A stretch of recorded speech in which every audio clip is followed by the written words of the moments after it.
Back to वेस्टी classes. Limitations of planning के बारे में आज हम डिस्कशन करेंगे कि लिमिटेशन क्या हो सकती है प्लानिंग की। प्रीवियस वीडियो में जिसमें हम लोगों ने डिस्कशन कर रहे हैं हम class 12 business 3 chapter number 4 planning के बारे में, और प्रीवियस 2 वीडियोस में हम लोगों ने प्लानिंग के मीनिंग, फीचर्स और प्लानिंग के इंपॉर्टेंस देख लिए थे। इंपॉर्टेंस में तो हमने बहुत बढ़ चढ़ के बात की कि भाई प्लानिंग ये होती है, प्लानिंग हो जाने से हम अपने बहुत सारे खतरों को रिमूव कर सकते हैं, बहुत सारे बिजनेस रिस्क को एलिमिनेट कर सकते हैं, हिंड्रेंसेस को रिमूव कर सकते हैं, और भी न जाने हम लोगों ने इंपॉर्टेंस में क्या क्या पढ़ा। और ऐसा होता भी है, अगर आप प्लानिंग सही तरीके से कर लेते हैं तो बहुत सारे बैरिकेड्स, बहुत सारी उलझने जो होती हैं बिजनेस की दूर हो जाती है। क्लियर विजन मिलता है हमें बिजनेस करने का, और उसके अकॉर्डिंग हम अपने बिजनेस को इफेक्टिव और एफिशिएंट वे में करके सक्सेस को अचीव कर सकते हैं। लिमिटेशंस में हम देखेंगे कि भाई कुछ ना कुछ लिमिटेशंस तो है ही हैं। लिमिटेशन स्टार्ट करने इसके पहले मैं आपको एक और इंपॉर्टेंट बात बता देना चाहता हूं कि बहुत सारी टेक्निक्स आ गई हैं, बहुत सारे टेक्निकल एक्सपर्ट्स जो हैं वो इस बात को ध्यान रखते हैं कि लिमिटेशंस कम से कम हो। तो लिमिटेशन का पोर्शन डेफिनेटली कम है, लेकिन नॉर्मल कोर्स ऑफ एक्शन में कहीं ना कहीं कोई ना कोई लिमिटेशन रही जाती है। उनके बारे में आज हम डिस्कशन करेंगे। पॉइंट नंबर फर्स्ट लिखा है planning leads to rigidity. Rigidity का मतलब हो गया कि हमें एक ऐसे वर्क एनवायरनमेंट में काम करना है जिसमें फ्लेक्सिबिलिटी कम हो गई है। फ्लेक्सिबिलिटी कम हो गई या मैं कहूं कि खत्म हो गई, ये इसलिए हुआ है कि आपने प्लानिंग कर ली है, और आपको प्लानिंग जो आपने प्लान वर्क डिसाइड किया, आपको उसी कोर्स ऑफ एक्शन में अब चलना है जो आपने प्लानिंग में कर लिया है। मतलब उसमें अब आप चेंज नहीं कर सकते, अब आप उसमें अपने अकॉर्डिंग सिचुएशन की बेसिस पे चेंज नहीं कर सकते। इसी को तो हम कहते हैं कि वहां पे उसमें जो लचीलापन था वो खत्म हो गया। अब आपको रिजिड वे में चलना है, आपको स्ट्रिक्ट वे में वर्क करना है, और इसे हम कहते हैं कि प्लानिंग लीड्स टू रिजिडिटी। बहुत सारे एनवायरनमेंट में चेंजेस होते रहते हैं। अब उस एनवायरनमेंट के चेंजेस के अकॉर्डिंग आप अपने जो प्लान किया आप उसमें चेंज नहीं कर सकते हैं, क्योंकि आपने जब स्टार्टिंग में प्लान बनाया था तो आपने उस एनवायरनमेंट में होने वाले चेंजेस को पहले से फोरकास्ट करके ही किया था। अब जो फोरकास्ट आपने किया था उससे अगर एडवर्स वहां पर कोई वेदर में चेंज हो जाता है, बिजनेस एनवायरनमेंट में कोई चेंज होता है, तो आप उससे अब आसानी से चेंज नहीं कर पाएंगे, बल्कि आपको वही वाला प्लान फॉलो करना पड़ेगा जिसमें आप चल चुके हैं। यहां पर टेक्निकल पॉइंट में अगर देखते हैं तो लिखा है follow the predecided plan when circumstances are change may not bring positive results. अगर आप कोई सर्कमस्टेंसेस चेंज हो जाता है, एक नॉर्मल कोर्स ऑफ एक्शन में बिजनेस चल रहा था तब तक तो ठीक था, भाई बिजनेस हमारा चल रहा है, हमने जैसा प्लान किया था वैसा ही चल रहा है। लेकिन जैसा प्लान किया था अगर उसके अकॉर्डिंग एडवर्स सिचुएशन क्रिएट हो जाती है तो फिर हमारे प्लान में जो सिचुएशन हैंडल हम कर रहे हैं अगर वो हमने सही तरीके से हैंडल कर ली तो ठीक है, अगर नहीं कर पाए तो हमारे बिजनेस में रिजल्ट्स नेगेटिव हो सकते हैं, पॉजिटिव रिजल्ट से हम बहुत दूर निकल जाते हैं। टाइम अच्छा है इस पॉइंट को समझने के लिए, क्योंकि अभी हम कोविड-19 के इस पेंडेमिक से जूझ रहे हैं, जहां पर इंटरनेशनल प्लेटफॉर्म में हर जगह यहां पर जो इकोनॉमी है डिप्रेशन में जा चुकी है, बहुत एडवर्स कंडीशन पूरे कंट्री में आज की डेट में है, पूरे वर्ल्ड में है। तो यहां पर एक ऐसे चेंजेस के बारे में हमें ध्यान रखना है कि ऐसा सर्कमस्टेंसेस क्रिएट हो जाता है जो हमने अपने बिजनेस एनवायरनमेंट में बिजनेस प्लानिंग करने में उस बात का ध्यान तो रखा था, लेकिन अगर उसके ज्यादा बियॉन्ड निकल जाता है तो फिर हमारे बिजनेस में आ जाते हैं नेगेटिव इफेक्ट, जिसे हम कहते हैं planning leads to rigidity.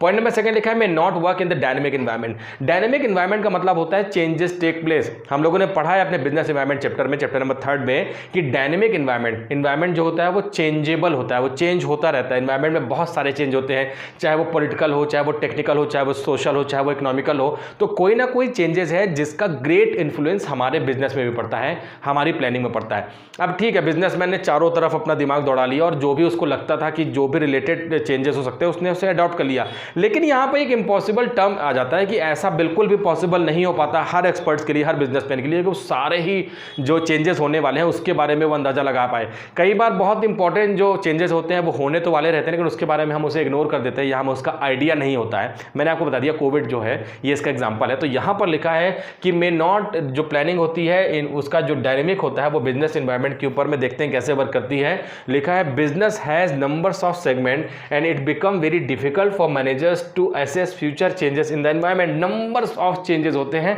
Her businessman सारे ही चेंजेस को आसानी से देख पाएगा, स्कैन कर पाएगा और अपने प्लानिंग का पार्ट बना पाएगा, ये शायद पॉसिबल नहीं हो पाता, क्योंकि चेंजेस बहुत सारे होते हैं। अगर उसने चेंजेस ले भी लिए तो उसके इंपैक्ट कितने ज़्यादा होंगे बिजनेस में, ये कई बार निकाल पाना पॉसिबल नहीं हो पाता, और इसका रिजल्ट ये होता है कि हम जो वर्क करते हैं वो डायनेमिक इन्वायरमेंट में हम सक्सेसफुली नहीं कर पाते हैं और हमारी लिमिटेशन बन जाती है। पॉइंट हमारा कंप्लीट हो जाता है, may not work in dynamic environment. हम डायनेमिक इन्वायरमेंट में प्लानिंग के थ्रू वर्क नहीं कर पाते हैं। सोचा कुछ और था, चेंजेस मार्केट में कुछ और हो गए, अब हम प्लानिंग किए थे, उस प्लानिंग का कोई मतलब नहीं रह गया, क्योंकि प्लानिंग तो हमने की थी कि अगर ऐसा नहीं होगा या ऐसा होगा, उसके एडवर्स होने पर हमारी प्लानिंग वहां पर बेकार हो जाती है। पॉइंट नंबर सेकंड है। पॉइंट नंबर थर्ड लिखा है इट रिड्यूस क्रिएटिविटी। बहुत इंपॉर्टेंट पॉइंट है। इट रिड्यूस क्रिएटिविटी का मतलब है कि हमने जो वर्क करना है उसको तो हमने पहले से डिसाइड कर लिया है कि भाई इस टेक्निक से, इस मशीन से, इस इक्विपमेंट से हम वर्क को करेंगे, हमें इस टारगेट को अचीव करना है।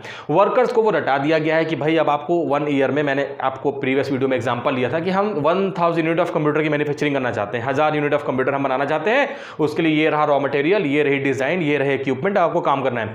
अब यहां पर क्रिएटिविटी का जो सेंस है कि हम कुछ इनोवेटिव, हमारे दिमाग में कुछ नया आता है, हम कुछ नया करना चाहते हैं, कुछ क्रिएटिव करना चाहते हैं, तो शायद ये जो सेंस ऑफ जो है ये हमारे चेंज करने का, इसे हम चाहते हुए भी अपनी प्लानिंग का पार्ट नहीं बना सकते। हमें अचानक से वर्कर्स को लगता है या मैनेजर्स को लगता है कि नहीं यार, अगर हम इसमें ये चेंज कर देते तो शायद मार्केट में इसकी डिमांड और बढ़ जाती, लेकिन अब हम उसे नहीं कर सकते हैं क्योंकि आपने प्लानिंग करनी है और वर्क हमारा रन हो चुका है, एग्जीक्यूशन में आ चुका है। और ऐसे में अगर आप बीच में चेंजेस करते हैं तो हमने देख लिया है कि चेंजेस अगर टेक प्लेस करते हैं, रिजल्ट्स पॉजिटिव हो सकते हैं तो उतना ही पोर्शन है कि रिजल्ट नेगेटिव हो सकते हैं। इसलिए यहां पर जो क्रिएटिविटी है आपकी वो अब ऑलमोस्ट हो चुकी है खत्म, क्योंकि आपको एक रटा रटाया वर्क कंप्लीट कर देना है। आपकी क्रिएटिविटी, आपके इनोवेटिव आइडियाज को आप साइड में रख दीजिए और जो बना हुआ है सिस्टम प्लान के अकॉर्डिंग उसे आपको अब रन करना है।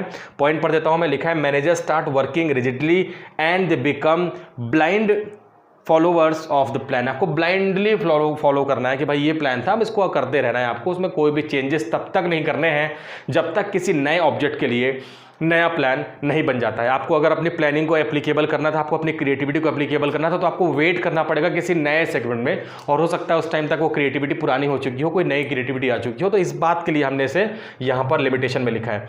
पॉइंट नंबर 4 है प्लानिंग इन्वॉल्व ह्यूज कॉस्ट। हम लोगों ने इसको अच्छे से पढ़ा है। मैंने आपको इंपॉर्टेंस में बताया था कि जब प्लानिंग होगी तो हमें बहुत सारे टेक्निकल एक्सपर्ट्स की मदद लेनी पड़ेगी। हम सारे डिसीजन खुद नहीं ले लेंगे। हमने ये भी पढ़ा था कि अगर हम टेक्निकल की बात करते हैं, टेक्नोलॉजी की बात करते हैं, तो जापान से, अमेरिका से, चाइना से हम यहाँ से लोगों को बुलाएंगे और अपने बिजनेस के लिए टेक्निकल एक्सपर्ट्स को लेंगे, क्योंकि हमारे अंदर में वो उतनी ज़्यादा टेक्निकल नो हाउ नहीं है, टेक्निकल इंटेलिजेंसी हमारे पास नहीं है।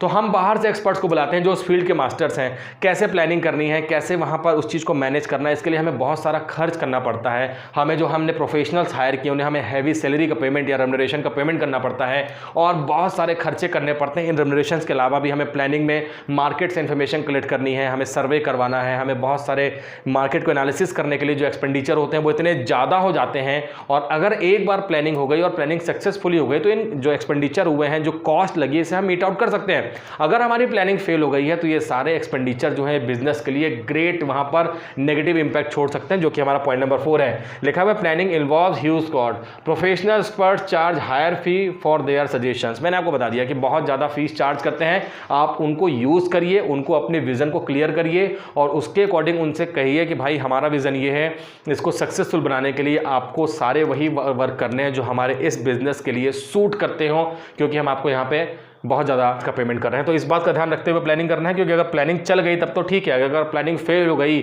और आपने जो ह्यूज कॉस्ट कर दिया है वो सब हमारा मिल जाएगा मिट्टी में। ध्यान आपको इसका रखना है।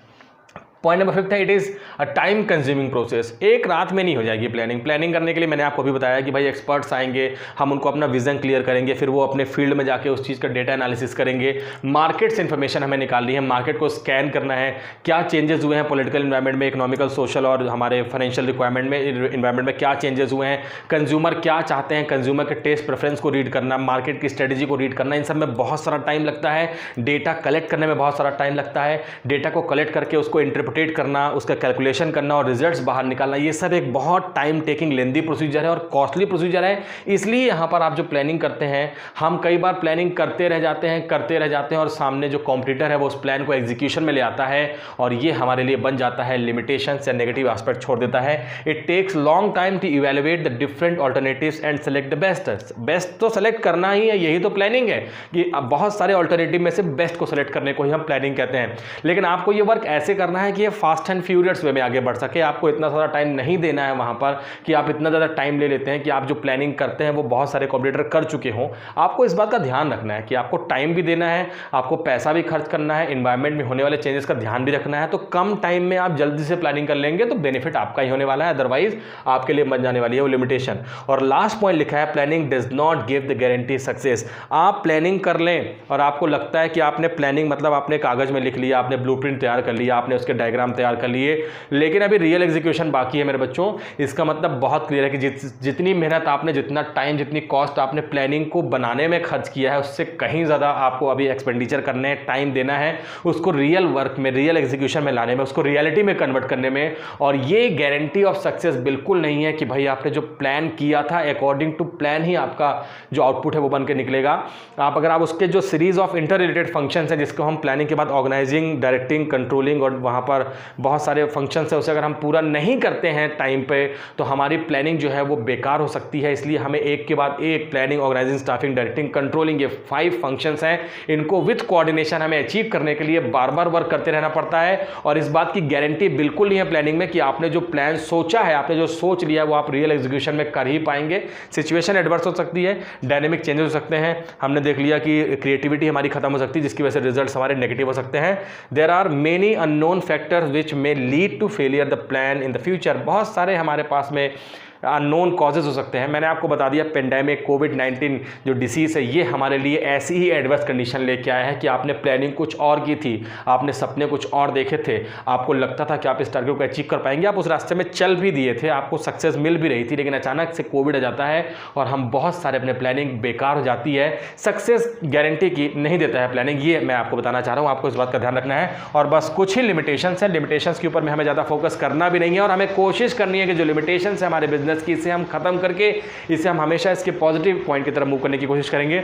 इस वीडियो में इतना रखेंगे, नेक्स्ट वीडियो में हम प्रोसेस ऑफ प्लानिंग के साथ मिलेंगे, जो कि हमारा लास्ट वीडियो होगा, और उसके बाद हमारा चैप्टर नंबर 4 ऑलमोस्ट खत्म हो जाएगा। तब तक वेट करिए थोड़ा सा, इस वीडियो को देखिए, नेक्स्ट वीडियो में बहुत जल्द मिलता हूं मैं आपसे। तब तक के लिए take care and wish you all the very best.